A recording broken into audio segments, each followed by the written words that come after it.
Números 13. Amém?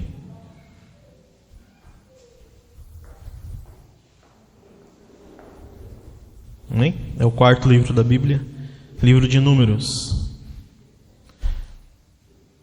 Gênesis, Êxodo, Levítico, Números e Deuteronômio. Amém? Esse é o Pentateuco, os livros escritos por Moisés. Amém, irmãos? Continuando então a nossa mensagem a respeito, irmãos, da nossa proximidade para com a terra prometida. Amém? Como eu disse aqui na primeira semana, irmãos, Jesus é a nossa terra prometida. Amém? Mas tem algumas promessas que se cumprirão ainda, irmãos. Amém? A totalidade das promessas, elas se darão com a volta de Jesus. Amém? Todo mundo entende isso. Amém? A Nova Jerusalém, o reino eterno, enfim, é a totalidade das promessas que o crente recebe ao receber Jesus Cristo. Amém, irmãos? Então, quando você aceita Jesus, você recebe os benefícios da cruz. Amém? Os benefícios das promessas, da eternidade, da salvação, do reino eterno de Deus. Amém, irmãos?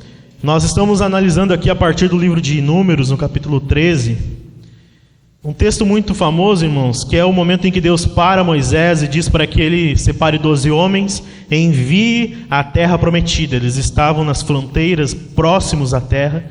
Antes de entrarmos, Deus diz a Moisés: envie 12 homens para que eles possam analisar, para que eles possam coletar informações, para que eles possam espiar a terra. Amém? Então, na semana passada, a gente viu, irmãos, o momento então em que Deus separa, através de Moisés, esses homens. Amém? Dá o objetivo da missão. Amém? Para que eles pudessem coletar informações, ver como era o povo, se era numeroso, se era forte, se era fraco. Amém? Também já vislumbrar um pouco da qualidade da terra, dos frutos, daquilo que eles aproveitariam, seus benefícios ao entrar na terra. Amém? Eles coletam informações referentes a questões militares, né? A força, o poderio de guerra daquele povo. Eles sabiam que teriam que lutar pela terra, porque Deus queria dar aquela terra a eles, mas também queria julgar aquele povo que estava lá, ou aqueles povos. Então eles sabiam disso, irmãos. Amém? Então a gente viu na semana passada essa questão, a questão da missão, da organização, da preparação. Amém? E a partir de agora, irmãos, a gente vai ver o relatório deles a respeito da terra. O que eles viram. Mas não somente o que eles viram, irmãos. Aquilo que eles falaram a respeito da terra. Você sabe, meu irmão, que é muito fácil dizer para você que Deus tem algo para você. Amém? É muito fácil subir aqui em cima do altar e dizer assim: o melhor de Deus está por vir. Amém? O melhor de Deus está por vir. A totalidade das promessas melhorará ainda mais na manifestação de Cristo. Agora, irmãos, você também precisa ter uma perspectiva a respeito disso. Amém? Porque Deus está te dizendo: existe promessas, existe bênçãos, vai ter desafios, percalços, gigantes, mas eu vou garantir a vitória para vocês. Mas você precisa ter uma perspectiva. A sua vida deve ser guiada por isso. É muito fácil subir aqui em cima e dizer: você está numa caminhada, tem um alvo, Jesus Cristo no final, com uma coroa, com um prêmio. Todo mundo vai dizer que isso é maravilhoso. É ou não é? Mas você precisa andar de acordo. Você precisa caminhar em direção olhando para lá, com a perspectiva correta. Tudo que Deus não quer a respeito da totalidade, da plenitude, quando você se aproxima da volta de Jesus, em que esse momento se dará. Tudo que Deus não quer a nosso respeito, irmãos, é uma perspectiva incorreta. Tudo que Deus não quer que a gente faça é viver fazendo pouco caso. Amém? O relatório da promessa, irmãos, também inclui a sua perspectiva a respeito da terra. Amém? O que você espera? Quais as suas expectativas? Também importa se você acha que valerá a pena ou não. Pode ser que você ache que não. Então esses relatórios importam, irmãos. Você vai ver que aqui, a partir de agora, existem duas perspectivas que nós vamos analisar. Não hoje, a partir da semana que vem. Antes eu quero trazer uma introdução desse relatório. Mas existem duas perspectivas. a perspectiva dos que confiam em si mesmo e dos que confiam no Senhor. E você vai ver muito claro, irmãos, como eles foram derrotados por si próprios. Não pelo exército que tinha, não pelos gigantes, não pelos povos da terra. Deus daria vitória para eles, mas eles fizeram pouco caso. Eles fizeram pouco caso. Você vai ver a partir do relatório, irmãos, que eles trataram com desprezo. Eles olharam para si mesmos e disseram: nós não temos capacidade. Realmente não tinham. Nós não temos força. Realmente não tinham. A gente sabe que Deus vai à nossa frente, mas nós não queremos. Amém? Então, leia comigo a partir do verso 21, irmãos. Eles subiram e fizeram o reconhecimento da terra desde o deserto de Zin até Reob, perto de Lebo-Hamate. Enfim, são textos difíceis, irmãos, mas eu vou explicar. Amém? Eles subiram pelo Negueb e chegaram a Hebron, onde viviam Aimã, Sessai e Talmai, todos descendentes de Enaque. Amém? Guarde esse nome. A antiga cidade de Hebron foi fundada 7 anos da cidade egípcia de Zoa. Quando chegaram ao vale de Escol, cortaram um ramo com um só cacho de uvas, tão grande que 2 deles precisaram carregá-lo numa vara. Olha só. Levaram também amostras de romãs e figos. Aquele lugar recebeu o nome de Vale de Escol, por causa do cacho de uvas que os israelitas cortaram ali. Amém? Depois então da preparação, irmãos, da missão, das ordens de Deus, através de Moisés, para que eles subissem e espiassem a terra. Amém? Conforme o relato aqui, irmãos, de acordo com as citações dos lugares que a gente acabou de falar, que eu disse que são nomes difíceis, amém? Por onde eles passaram, eles estavam próximos à terra, no limiar da terra, irmãos, nas fronteiras. É possível pensar que eles percorreram cerca de 450 quilômetros a pé, esses 12 homens. Amém? Para você ver a extensão da terra, para você ver a extensão do lugar. Amém? Deus obviamente queria que eles entrassem ali, irmãos, e não estagnassem, mas que eles se multiplicassem, que eles se tornassem realmente uma nação forte, poderosa. Amém? E espaço tinha suficiente, habitavam muitos povos ali. Como eu disse, 450 quilômetros pelas montanhas, só para visualizar o vale, só para visualizar a terra. A Bíblia diz, irmãos, que eles subiram as montanhas de Canaã para poderem observar melhor.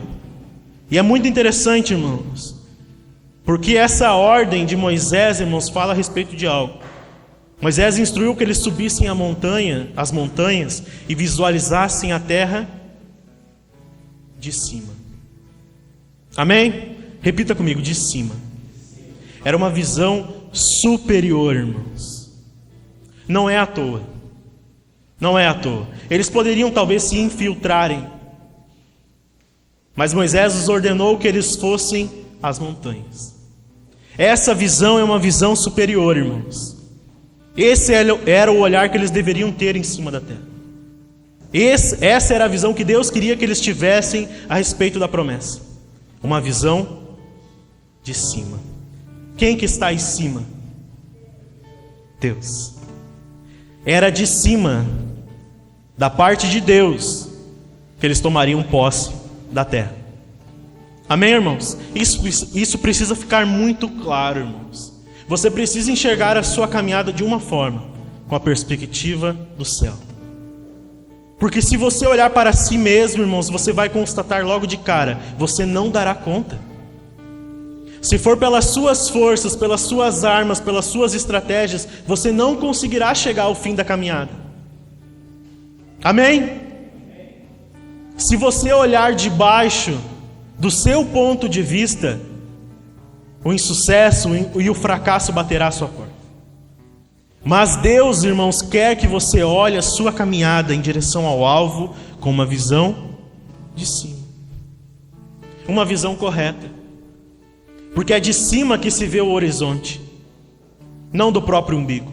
Não para baixo, mas para frente, em cima. Era de cima, irmãos, que eles coletariam as melhores informações. Aliás, o texto que nós acabamos de ler fala de gigantes, irmãos. Os descendentes de Anak, que eram descendentes de gigantes. Se eles chegassem à altura dos olhos, eles veriam pessoas muito maiores. Preste atenção aqui, irmãos. Se eles fossem a nível do mar, digamos assim, eles veriam gigantes que eram muito maiores do que eles. Você está entendendo? Mas Deus instruiu que eles fossem acima, olhando de cima para baixo. Por quê, irmãos? Porque da visão celestial, da visão de Deus, nenhum gigante é tão grande. Nenhuma barreira, nenhum adversário é tão grande quanto o seu Deus. Glória a Deus por isso ou não? Irmãos, prestem atenção em mim aqui, por favor. Nós estamos tratando de um assunto muito sério. A sua visão a respeito da volta de Jesus precisa ser essa, irmãos. Nenhuma condenação há para os que estão em Cristo Jesus, e aqueles que estão em Cristo Jesus já são mais do que vencedores. Não é à toa que essas palavras estão na Bíblia, irmãos. Você precisa enxergar com os olhos de Deus. Você foi chamado para viver por fé e não por vista, diz Paulo em Romanos. Aliás, o justo viverá pela fé, não pelo que os olhos podem ver, mas com a visão dos céus. Você canta que abre, Senhor, os meus olhos. Por que você canta isso, irmãos? Porque os seus olhos precisam estar abertos, com a visão que Deus quer que você tenha a respeito das coisas. Amém, irmãos? Olhar a terra de cima significa valorizar a terra, não apenas pontos específicos. Olhar de cima, como eu disse, é olhar o horizonte, ver o que se aproxima, porque é assim que Deus enxerga, meu irmão. Se você olhasse somente para as suas forças, como eu disse, talvez você se sentiria frágil demais. Isso impossibilitaria a sua caminhada, te faria fraquejar. Mas quando você olha com os olhos do Senhor, você vê Ele agindo em teu favor, Ele te estendendo a mão, Ele sendo o teu escudo, Ele sendo a tua força. Quando você olha com os olhos de cima, você sabe que o Senhor dos exércitos está adiante. Amém? Quando você olha com os olhos do Senhor, irmãos, nenhum gigante é grande demais. Amém? Você vai conseguir chegar ao fim, porque o Senhor garantirá isso. Amém? Ele está nos aperfeiçoando até o dia da volta do Senhor. Ele está te aperfeiçoando. Essa é a visão que você tem que ter, meu irmão. Você só vai chegar no alvo e encontrar Jesus Cristo com uma coroa, porque Deus vai garantir isso ao seu favor. Você não está indo para uma guerra sozinho e às suas próprias custas, irmãos. Deus te colocou nessa batalha porque Ele vai garantir a vitória. Esse é o primeiro ponto, irmãos. Através das montanhas, eles conseguiriam enxergar a terra de cima. Visão superior, uma visão do alto, a visão de Deus, a perspectiva correta. É isso que eu quero que vocês guardem na mente, irmãos. Perspectiva. O que você espera? O que você espera, meu irmão? Traz isso para o seu dia a dia. O que te faz acordar de manhã cedo e ir para o trabalho? Jesus disse que o trabalhador é digno do seu salário. Se Ele disse isso, é porque o salário tem algum valor para o trabalhador. Você valoriza aquilo que você ganha? Essa é a sua perspectiva. Então você acorda de manhã porque aquele é teu sustento, Deus te deu ele. Amém? Ele tem valor. A terra prometida, irmãos, da mesma forma. A totalidade da promessa, da mesma forma. O que você vai encontrar no final da caminhada, da mesma forma. E você precisa entender isso, irmãos.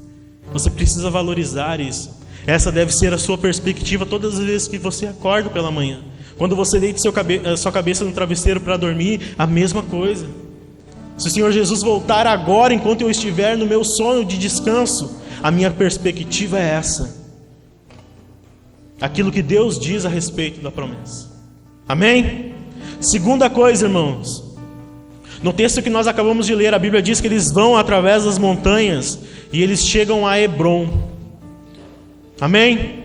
Quando você começa a ler a partir de Gênesis 12, irmãos, a caminhada e a peregrinação de Abraão em busca da terra prometida, amém? A Bíblia diz que Deus chamou Abraão e disse: sai da tua terra e vai à terra que eu te mostrarei, amém? E a Bíblia diz que ele passa por Hebrom. Irmãos, neste momento aqui, os espias são separados, os 12 espias, e Moisés diz: subam as montanhas e passem por lá. Por quê, irmãos? Os patriarcas, os pais, Abraão, Isaque e Jacó, antes deles irem para o Egito, irmãos, eles passaram por Hebrom. Foi em Hebrom, irmãos, que a Bíblia diz que Abraão enterrou a sua esposa, Sara. Não tenho como garantir para vocês que eles passaram exatamente no lugar, mas foi naquele local, naquela cidade, que Abraão enterrou a sua esposa. A esposa que daria o filho da promessa a Isaque. Foi ali que Abraão enterrou a sua esposa, Sara. Foi em Hebrom, irmãos, o lugar onde Isaque viveu os seus últimos dias. Foi em Hebrom. E ele foi sepultado ali também, junto da sua mãe, a Bíblia diz. Amém? Sabe por que eu estou te falando isso, irmãos? Eu creio que Deus os estava guiando por esses lugares para que eles pudessem lembrar. Eu estou aqui diante da terra da promessa, tão perto como nenhum outro esteve. Abraão, Isaque, eles valorizavam os pais naquela época, irmãos. Eles tinham temor com isso. O pai Abraão esteve aqui. Ele caminhou aqui, Isaque caminhou aqui. Jacó, quando Deus mudou o nome dele, passou por aqui. Deus os estava fazendo lembrar, irmãos.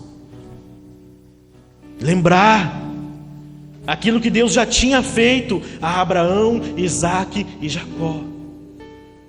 A missão também tinha esse intuito, irmãos. Passar por lugares como este é como se Deus estivesse dizendo: assim como eu fui com Abraão, assim como eu fui com Isaque, assim como eu fui com Jacó, eu serei com vocês. Lembrem disso quando passarem por Hebrom. Lembrem-se que eu estive com os pais da promessa. Lembrem-se que Abraão, aquele com o qual eu falava, esteve aqui. Sabe, irmãos, já teve pessoas que caminharam antes de você. Teve pessoas que morreram com Cristo, irmãos, e que não viram Ele rasgar os céus porque Ele ainda não voltou. Mas eles estão na glória, porque caminharam pela fé.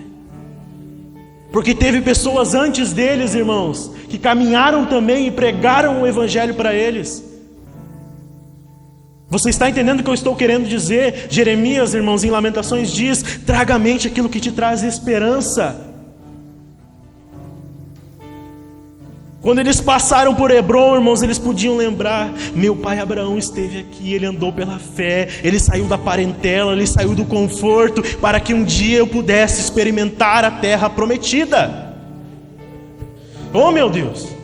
Até para você isso tem um significado, irmãos, porque o povo de Israel surgiu a partir de Abraão, e a partir de Abraão que veio Jesus Cristo.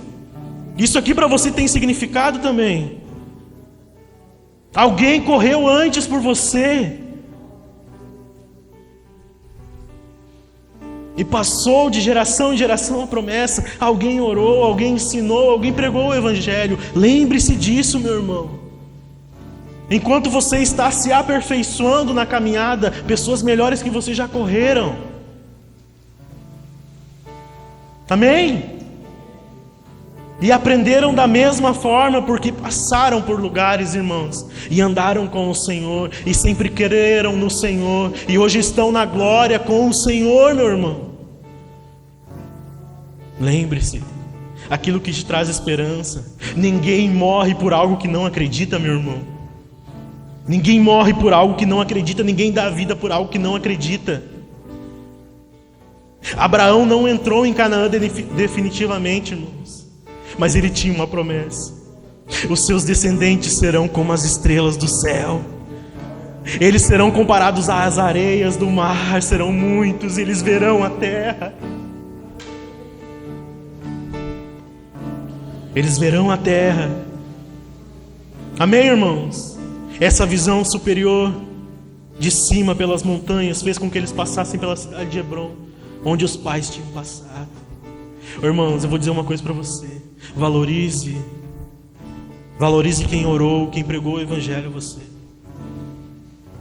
Quando você estiver diante das escolhas do dia a dia, durante a sua caminhada, lembre: alguém pregou o evangelho e custou algo. Alguém me ensinou, alguém orou por mim. Meus pais vieram antes e dobraram os joelhos. Meus avós dobraram os joelhos. Mesmo alguém que não é da sua família de sangue, irmãos, esteve na igreja antes de você e que tem influência na sua vida, você não sabe. Você não consegue visualizar dessa forma. Mas alguém pregou para o seu pai, para a sua mãe. Alguém tinha pregado já para os avós. Valorize isso, meu irmão. Nós vivemos num mundo que cada vez menos valoriza as pessoas. É cada um por si. E nem se diz Deus por todos, porque o mundo já não acredita em Deus também, irmãos. Valorize isso aqui. Valorize o irmão que está do seu lado, está na mesma caminhada. Lembre-se. Amém? É sempre importante, irmãos, olhar de cima, com os olhos do Senhor. É lá de cima, irmãos, que Ele vai te fazer lembrar daquilo que Ele prometeu. É lá de cima, irmãos, é das alturas, das regiões celestiais, assentados com Cristo. Nas regiões celestiais, é lá de cima que Deus vai te fazer lembrar daquilo que Ele prometeu. E Ele é fiel para cumprir, irmão. Ele é fiel para cumprir. Eles estavam caminhando por lugares onde Abraão, Isaac e Jacó já tinham passado, e eles podiam lembrar. O Senhor tinha prometido a eles 400, quase 500 anos antes, e hoje eu estou aqui. Ele é fiel para cumprir. Oh, meu, essa é a única esperança possível. Porque no dia a dia nós somos tão fracos, muitas vezes. Nós falhamos tanto, irmãos. Mas Ele é fiel para cumprir. Ele é fiel. Até a volta do Senhor Jesus, Ele está nos aperfeiçoando. Eu disse no texto ali, irmãos, em que ele fala a respeito dos descendentes de Anak. Amém? Eles encontraram essas pessoas, irmãos, por lá. Eles viram. Já de cara, irmãos, na missão de espiar a terra, eles avistaram os primeiros inimigos. E os primeiros inimigos eram gigantes. Os primeiros inimigos eram gigantes. E Deus não escondeu essa dificuldade deles, irmãos. Deus não escondeu os gigantes. Deus fez com que eles visualizassem. Os primeiros adversários a serem vencidos eram gigantes. Esses homens, irmãos, eram reconhecidos pela força, pelo tamanho. Os descendentes de Anak. Eles tinham o pescoço muito comprido. E eles eram muito fortes, preparados para a guerra. Deus não escondeu isso deles, irmãos. Muito pelo contrário, os levou acima e os fez olhar de cima, para que eles não se assustassem com aquilo. Mas também, irmãos, é uma forma de dizer: é eu que vou derrotá-los. Deus estava mostrando isso para eles desde sempre, irmãos. É eu que vou derrotá-los. Eu lhes darei as terras. Você sabe muito bem, irmãos, que quando eles passaram já com Josué, depois que Moisés tinha morrido, eles pararam em frente a Jericó, e Jericó tinha muralhas enormes. Muralhas enormes, irmãos, enormes. Não tinha como a força do braço eles derrubarem ela. Eles não fizeram força alguma. A Bíblia diz que eles só rodearam a terra. No último dia, a Bíblia diz que as muralhas vieram abaixo. De dentro para fora. Obra de Deus. Obra de Deus. É assim, irmãos. O ponto de vista de Deus é esse. O ponto de vista de Deus é esse, irmãos. A vitória lá no final. A vitória no final. Independente dos gigantes. Independente de quem vier contra ti durante a caminhada.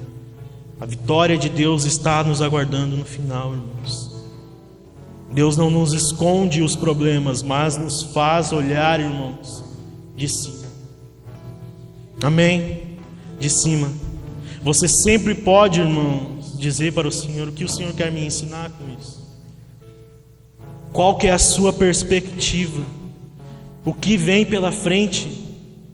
Jesus mesmo disse, irmãos, no mundo vocês terão aflições, mas ele termina dizendo, tem de bom ânimo. A minha visão é essa, tem de bom ânimo. Por quê? Porque eu venci o mundo. Essa é a perspectiva correta, irmão. É a perspectiva de Deus. Deus não esconde os problemas. Jesus mesmo garantiu isso, irmãos. A cada dia basta o seu próprio mal. Por quê? Porque há necessidade de encarar, há necessidade de lutar, irmãos. Há necessidade de passar, de transpor barreiras, independente de quais forem, irmãos. Talvez a sua barreira seja algum pecado de estimação. E eu insisto nisso. Nós estamos falando de um contexto de guerra, mas não espiritualize tudo isso de uma forma em que você se sente daqui a pouco como um Rocky Balboa, sei lá eu. Tem coisas que estão aí dentro, irmãos, e que são gigantes. Sabe aquele pecadinho? Que ele vai crescer. Ele é um gigante. Pecados de estimação. A sua guerra, afinal de contas, ela é espiritual, irmãos. Nenhum de vocês veio com espada aqui hoje, literalmente. Mas você está numa guerra espiritual, né? Então o seu gigante pode ser pecados de estimação, doenças, sofrimento.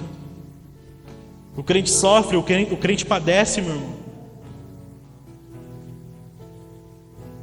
Tem eu não vou citar nomes, mas você vai saber, provavelmente. Tem uma grande liderança evangélica, que vive por aí pregando, irmãos, um evangelho de cura, de prosperidade, que o crente nunca passa dificuldade, nunca padece. Se tem problema é porque está endemoniado, se está doente é porque está endemoniado, e que hoje está entubado por conta do coronavírus. Que evangelho é esse? É um evangelho que escorre. Misericórdia, que Deus o abençoe, irmãos, que Deus reverta essa situação, mas complicado. Sabe, irmãos, diante das dificuldades e dos problemas, você precisa saber de uma coisa: Deus sabe de todas as coisas. E como diz um pastor aí, irmãos, diante dos sofrimentos, Deus sabe de todas as coisas e isso basta. Quero dizer uma coisa para você, irmãos, bem sério. Você não saber de tudo, ou por que acontece o que acontece, irmãos, não é nem um pouco importante. Você não precisa saber de tudo. Não precisa. É muito sério isso. Porque às vezes, irmãos, a nossa ânsia de dominar todas as situações, a gente acaba se frustrando. Deus mesmo disse, irmãos, através do profeta: os meus pensamentos são maiores do que os de vocês. A sabedoria de Deus é loucura para os homens. Então tem coisas que acontecem, irmãos, que você precisa apenas de Deus, dizer: Deus sabe de todas as coisas. Isso basta. Por que do sofrimento? Por que da doença? Isso pode ser um gigante, irmãos. Isso pode ser um gigante. Gigante dos quais não nos falaram muitas vezes. Quando você entrega algo, uma mão com açúcar, irmãos, você está presumindo que não terá nenhuma dificuldade na caminhada. Isso não é verdade. O que você só precisa saber, irmãos, é que Deus está no controle. Deus está no controle da sua vida, da sua história, irmãos. Aquele que senta do trono não dorme. Jesus mesmo disse: eu e o Pai trabalhamos 24 horas por dia. O seu Deus não dorme, meu irmão. Não dorme. Quando você está preocupado com a sua casa e com a sua família, se você estiver em oração, irmão, saiba, o seu Deus não dorme. O seu Deus não dorme, irmãos. Ele nunca é vencido. Nada pode derrubar o Senhor, irmãos. Nada pega o nosso Deus desprevenido.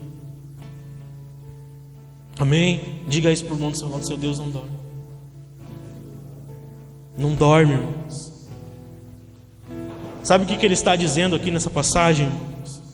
Identifique os gigantes. Amém? Se for a doença, se for o pecado, se for questões espirituais, de relacionamento, irmãos, qualquer coisa que esteja ao seu derredor tentando te devorar, como diz a palavra de Deus, identifique, enumere, como eu disse aqui alguns dias atrás para vocês. Você peca por atacado, não peça perdão por atacado. Enumere. Eu fiz isso, isso, isso. Identifique os gigantes, irmãos. Saia daqui com esse pensamento. Quais os gigantes que estão me afrontando? Coloque, se for necessário, na ponta do lápis, irmãos. Se você quiser trazer aqui à frente para a gente orar, você pode fazer, mas identifique. Coloque-os no seu relatório. Essa era a intenção, irmãos, da missão. Coletem informações e tragam um relatório. Amém? Identifique, coloque no seu relatório, irmãos. E o terceiro passo, encare. Encare. Não se esconda, irmãos. Meu Deus, mas Davi colheu algumas pedrinhas com um budoque. Enquanto todos estavam com medo de Golias, ele disse: eu vou em nome do Deus vivo. Saul, o rei, estava amedrontado quando Davi, franzino, ruivinho, tão pequenininho, chegou diante dele com um bodoque, pedrinhas. Saul tentou colocar o peso de armaduras na vida dele, que ele mal conseguia segurar. Ele disse: eu não preciso disso, eu vou em nome do Senhor dos Exércitos. Encare, irmãos. E ele chegou diante de Golias, ele disse: quem é esse incircunciso que ousa se levantar contra o exército do Deus vivo? Que coragem é essa, irmãos? Um pastorzinho de ovelhas. Porque é Deus que empodera. É Deus que empodera.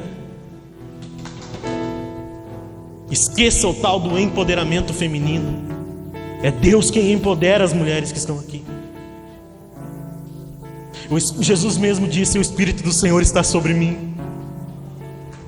Se Jesus disse isso, o que dirá você, meu irmão? O Espírito do Senhor está sobre mim, Ele me ungiu.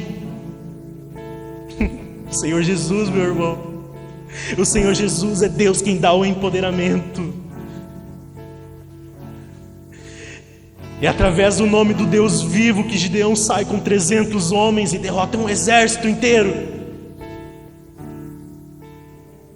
Detalhe, Deus diminuiu o exército. Era um exército numeroso, ficou 1% do exército. Porque é Deus quem dá vitória. É Deus, meu irmão, é Deus quem dá vitória. Você identifica, você coloca nos seus relatórios, você encara, mas é Deus que te fortalece. É Deus que te fortalece, meu irmão. Deus é a sua bandeira. Amém? Continuando, irmãos, já estou encerrando. Além dos descendentes de Anak, irmãos, de Enac, algumas traduções, a Bíblia fala das uvas. E eles aqui apenas cumprem aquilo que Moisés tinha dito: tragam colheita, tragam amostras daquilo que vocês vão encontrar dos benefícios. E as uvas eram gigantes, irmãos. Amém? O texto diz que eles precisavam de 2 homens numa vara para carregar. Amém? Deus está mostrando: tem abundância, vai ter colheita, vocês vão prosperar, vocês não passarão mais fome e terão abundância de alimentos. Amém? Mas é necessário encarar. Eles estavam trazendo as amostras da terra, irmãos, não para comer simplesmente, mas para incentivar aqueles que tinham ficado. Amém? Para incentivar. Ao trazer aquelas amostras, eles estavam dizendo: está aqui os benefícios da terra, não temam. Não temam. É isso que Deus está entregando nas nossas mãos. Entregando nas suas mãos. Você luta a guerra, irmãos, você luta a batalha, você encara, você continua, você persevera, mas é Deus que vai te entregar. É Deus que vai te entregar o prêmio. É Deus, irmãos. A glória que nos aguarda, irmãos, é muito maior. É muito maior do que os gigantes. Amém? É muito maior, irmãos. O nosso medo, a nossa incapacidade, a nossa fraqueza deve se submeter a Deus. Entregue o que você tem, irmãos, entregue o seu coração, entregue as suas forças ao Senhor. Quando nós estamos fracos, é aí que Deus nos faz fortes. É Ele que entrega a vitória, irmãos, lá no final. É Ele que te entrega a vitória. Então você pode, irmãos, experimentar os benefícios das bênçãos de Deus, enquanto você está aqui para lutar ainda. Amém? Enquanto você está caminhando, irmãos, você pode experimentar. O salmista diz assim no Salmo 103, verso 2: todo o meu ser louve ao Senhor. E ele continua: que eu jamais esqueça das suas bênçãos. Que eu jamais esqueça das suas bênçãos. Você precisa lembrar disso constantemente. Constantemente. Sabe por que Deus quer, irmãos, que você lembre das bênçãos? Por causa das aflições do dia a dia. Se você não tiver essa capacidade de lembrar, irmãos, será engolido pelas aflições. Você precisa lembrar. Não se esqueça de nenhuma das suas bênçãos. Ele diz assim também no Salmo 46, verso 1: Deus é o nosso refúgio e a nossa força, sempre pronto para nos socorrer em tempos de aflição. Portanto, não temeremos quando vierem os terremotos e montes desabarem no mar, que o oceano estrondeie e espumeje, que os montes estremeçam, enquanto as águas se elevam. Independente do que está acontecendo ao nosso exterior, irmãos, o nosso interior se renova todos os dias. Deus é o nosso refúgio, é a nossa força. Ele te faz lembrar das promessas e ainda te diz: eu te capacitarei para alcançá-las. Amém?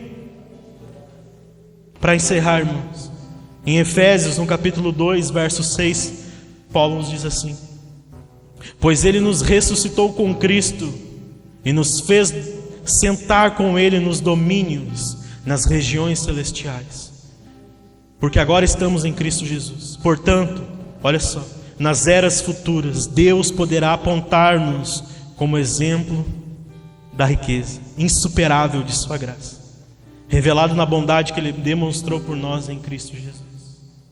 Amém, irmãos? Nós podemos contar com os benefícios de Deus, irmãos, ao nosso favor. O seu socorro presente, independente dos gigantes, irmãos, que estão pela frente. Você pode contar com o Senhor como seu refúgio, sua rocha, aquele que te dará a vitória, irmãos. Sabe por quê? Porque você está sentado com Cristo nas regiões celestiais. Amém, irmãos?